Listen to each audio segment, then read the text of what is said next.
മലബാർ തെയ്യങ്ങളുടെ നാടാണല്ലോ. തെയ്യം കാണാൻ നമ്മളെല്ലാവരും ഇന്ന് കണ്ണൂരേക്ക് പോക്കാണ്. ആദ്യം ചെറുവത്തൂർ പോയി അവിടുന്ന് ഫ്രണ്ടിന്റെ കാറും എടുത്താണ് നമ്മൾ കണ്ണൂരിലേക്ക് വരുന്നത്. ഇതൊരു വണ്ടിപ്രാന്തന്റെ വീടാണ്.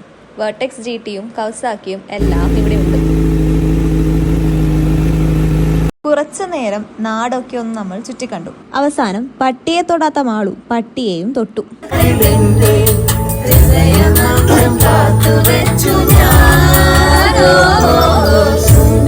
കാവിൽ പോലും കയറാതെ നമ്മൾ നേരെ ചോറ് കഴിക്കാൻ ഓടിച്ചിരിക്കും.